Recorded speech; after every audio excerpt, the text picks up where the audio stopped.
ಕೆಲವು ದಿನಗಳ ಹಿಂದೆ ಒಂದು ಹಳೆ ಕನ್ನಡ ಸಿನಿಮಾ ನೋಡಿದೆ. ಹೆಸರು ಬ್ಯಾಂಕರ್ ಮಾರ್ಗಯ್ಯ.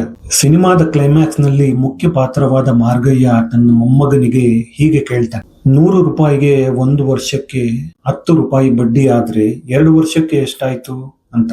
ಅದಕ್ಕೆ ಮೊಮ್ಮಗ ಸಿಂಪಲ್ ಆಗಿ 20 ಅಂತಾನೆ. ಅದಕ್ಕೆ ಮಾರ್ಗಯ್ಯ, ಇಲ್ಲ ಕಣೋ 21 ಆಗುತ್ತೆ ಅಂತ ಹೇಳ್ತಾನೆ. ಆಗ ಮೊಮ್ಮಗ ಹೇಗೆ ಅಂತ ಕೇಳ್ತಾನೆ.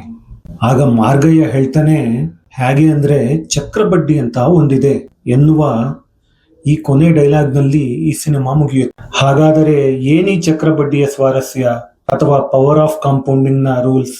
ವಿಶ್ವ ಮಟ್ಟದಲ್ಲಿ ವಾರೆನ್ ಬಫೆಟ್ ಆಗಿರಲಿ ಅಥವಾ ಭಾರತದ ರಾಕೇಶ್ ಜುಂಜುನ್ವಾಲಾ ಆಗಲಿ, ಯಾವುದೇ ಇನ್ವೆಸ್ಟರ್ ಅತಿಯಾದ ಸಂಪತ್ತನ್ನು ಗಳಿಸಿ ಆಗರ್ಭ ಶ್ರೀಮಂತನಾಗಲು ಮುಖ್ಯ ಕಾರಣ ಈ ಪವರ್ ಆಫ್ ಕಾಂಪೌಂಡಿಂಗ್. ಹಾಗಾದರೆ ಈ ಪವರ್ ಆಫ್ ಕಾಂಪೌಂಡಿಂಗ್ ನಮ್ಮಂತ ಸಾಮಾನ್ಯ ಜನರಿಗೆ ಎಷ್ಟರ ಮಟ್ಟಿಗೆ ಉಪಯೋಗವಾಗುತ್ತೆ, ಮತ್ತೆ ಇದನ್ನ ನಮ್ಮ ಹಣಕಾಸಲ್ಲಿ ಹೇಗೆ ಅಳವಡಿಸಿಕೊಳ್ಳಬಹುದು ಅಂತ ಸ್ವಲ್ಪ ವಿಚಾರ ಮಾಡೋಣ ಬನ್ನಿ.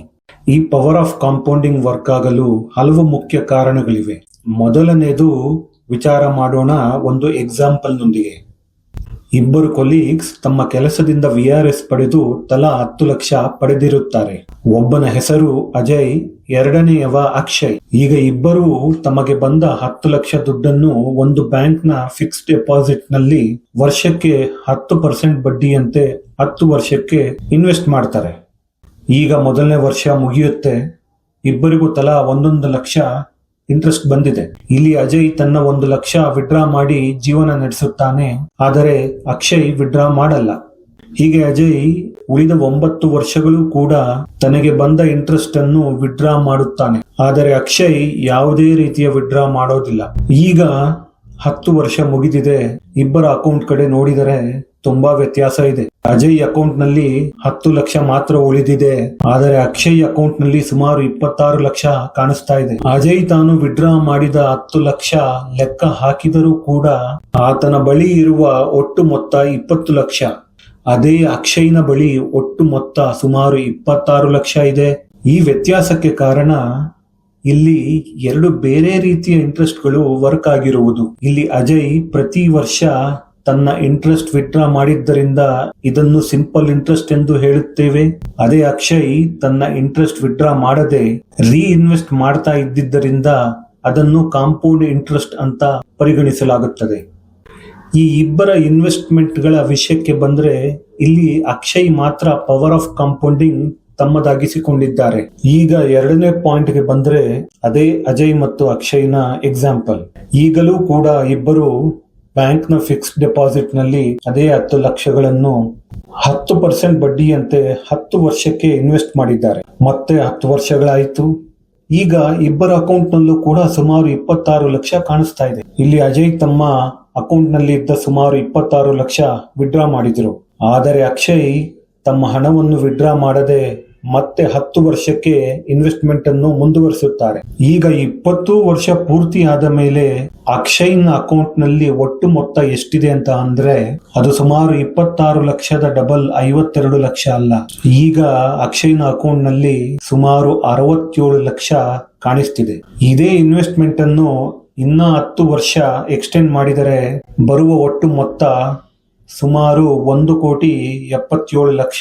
ಇದು ನಿಜವಾದ ಪವರ್ ಆಫ್ ಕಾಂಪೌಂಡಿಂಗ್ ನ ಕರಾಮತ್ತು. ಇದರರ್ಥ ಮೊದಲ 3-4 ವರ್ಷ ಯಾವುದೇ ರಿಟರ್ನ್ಸ್ ಕಾಣಿಸದಿದ್ರೂ 7-8 ವರ್ಷ ಆದ ಮೇಲೆ ಕಾಣಿಸುವ ರಿಟರ್ನ್ಸ್ ತೃಪ್ತಿಕರವಾಗಿಯೂ, 15-20 ವರ್ಷ ಆದ ಮೇಲೆ ಬರುವ ರಿಟರ್ನ್ಸ್ ಅದ್ಭುತವಾಗಿಯೂ, 25-30 ವರ್ಷ ಆದ ಮೇಲೆ ಬರುವ ರಿಟರ್ನ್ಸ್ ನಿಮ್ಮ ಊಹೆಗೂ ಮೀರಿದ್ದಾಗಿರುತ್ತದೆ. ಈಗ 3ನೇ ಪಾಯಿಂಟ್ಗೆ ಬಂದಾಗ ಮತ್ತೊಮ್ಮೆ ಅದೇ ಅಜಯ್ ಮತ್ತು ಅಕ್ಷಯ್ನ ಎಕ್ಸಾಂಪಲ್. ಅಜಯ್ ಮತ್ತೆ ತನ್ನ 10 ಲಕ್ಷವನ್ನ ಬ್ಯಾಂಕ್ ನ ಫಿಕ್ಸ್ಡ್ ಡೆಪಾಸಿಟ್ ನಲ್ಲಿ 10% ಬಡ್ಡಿ ಹಾಗೆ 10 ವರ್ಷಕ್ಕೆ ಇನ್ವೆಸ್ಟ್ ಮಾಡಿದ್ದಾನೆ. ಆದರೆ ಈ ಸಲಿ ಅಕ್ಷಯ್ ತಮ್ಮ 10 ಲಕ್ಷವನ್ನ ಸುಮಾರು 20% ರಿಟರ್ನ್ ಕೊಡುವ ರೆಪ್ಯೂಟೆಡ್ ಕಂಪನಿಯ ಶೇರ್ ನಲ್ಲಿ ಇನ್ವೆಸ್ಟ್ ಮಾಡಿದ್ದಾನೆ. ಮತ್ತೆ 10 ವರ್ಷಗಳು ಉರುಳಿದವು. ಅಜಯ್ನ ಅಕೌಂಟ್ ನಲ್ಲಿ ಮತ್ತೆ ಸುಮಾರು 26 ಲಕ್ಷ ಕಾಣಿಸ್ತಾ ಇದೆ. ಆದರೆ ಈಗ ಅಕ್ಷಯ್ ರೇಟ್ ಆಫ್ ರಿಟರ್ನ್ಸ್ 20% ಕೊಡುತ್ತಿರುವ ಷೇರಿನಲ್ಲಿ ಇನ್ವೆಸ್ಟ್ ಮಾಡಿದ್ದರಿಂದ ಅವನಿಗೆ ಬಂದಿರುವ ಒಟ್ಟು ಮೊತ್ತ ಸುಮಾರು 61 ಲಕ್ಷ. ಆದ್ದರಿಂದ ಪವರ್ ಆಫ್ ಕಾಂಪೌಂಡಿಂಗ್ ಮ್ಯಾಜಿಕ್ ನಡೆಯೋದು ಒಂದು, ವಿಡ್ರಾ ಮಾಡದೆ ಮರು ಹೂಡಿಕೆಯಲ್ಲೇ ಇಟ್ಟಿರುವ ಇನ್ವೆಸ್ಟ್ಮೆಂಟ್ ನಿಂದ. 2, ಇನ್ವೆಸ್ಟ್ಮೆಂಟ್ ನ ಡ್ಯೂರೇಷನ್ ಆದಷ್ಟು ಲಾಂಗ್ ಟರ್ಮ್ ಮಾಡೋದ್ರಿಂದ. 3, ರೇಟ್ ಆಫ್ ರಿಟರ್ನ್ಸ್ ಜಾಸ್ತಿ ಕೊಡುವ ಅಸೆಟ್ ನಲ್ಲಿ ಇನ್ವೆಸ್ಟ್ ಮಾಡೋದ್ರಿಂದ. ಇಲ್ಲಿನ ಪ್ರತಿ ಎಕ್ಸಾಂಪಲ್ ನಲ್ಲೂ ಅಕ್ಷಯ್ ಜಾಸ್ತಿ ರಿಟರ್ನ್ಸ್ ಗಳಿಸಿರಬಹುದು, ಆದರೆ ಅಜಯ್ ಮೊದಲನೇ ಎಕ್ಸಾಂಪಲ್ ನಲ್ಲಿ ಪ್ರತಿ ವರ್ಷ 1 ಲಕ್ಷ ವಿಡ್ರಾ ಮಾಡಿ ತನ್ನ ಜೀವನಕ್ಕೆ ಬಳಸಿಕೊಂಡಿದ್ದಾನೆ. ಅದು ಕೂಡ ಸರಿ. ಎರಡನೇ ಎಕ್ಸಾಂಪಲ್ ನಲ್ಲಿ 10 ವರ್ಷ ಆದ ಮೇಲೆ ಒಟ್ಟು ಮೊತ್ತವನ್ನು ವಿಡ್ರಾ ಮಾಡಿ ತನ್ನ ಫ್ಯಾಮಿಲಿಗೆ ಬಳಸಿಕೊಂಡಿದ್ದಾರೆ. ಅದು ಕೂಡ ಸರಿ. ಮೂರನೇ ಎಕ್ಸಾಂಪಲ್ ನಲ್ಲಿ ಒಂದು ಕಂಪನಿಯ ಶೇರ್ ನಂತಹ ರಿಸ್ಕಿ ಅಸೆಟ್ ನ ಬದಿಗಿಟ್ಟು ಸೇಫ್ ಅಂಡ್ ಸೆಕ್ಯೂರ್ಡ್ ಆದ ಫಿಕ್ಸ್ ಡೆಪಾಸಿಟ್ ನಲ್ಲಿ ರಿಟರ್ನ್ಸ್ ಗಳಿಸಿದ್ದಾರೆ. ಅದು ಕೂಡ ಸರಿ. ಹೀಗೆ ಪ್ರತಿಯೊಬ್ಬರ ಹಣಕಾಸಿನ ಸ್ಥಿತಿಗತಿ ಬೇರೆ ಬೇರೆನೇ ಆಗಿದೆ. ಆದರೆ ಈ ಪವರ್ ಆಫ್ ಕಾಂಪೌಂಡಿಂಗ್ ನ ಬಗ್ಗೆ ತಿಳಿದಿದ್ದರೆ ನಿಮ್ಮ ಹಣಕಾಸು ಸ್ವಲ್ಪ ಸುಧಾರಿಸುವುದು ಮಾತ್ರ ಸತ್ಯ. ಧನ್ಯವಾದ.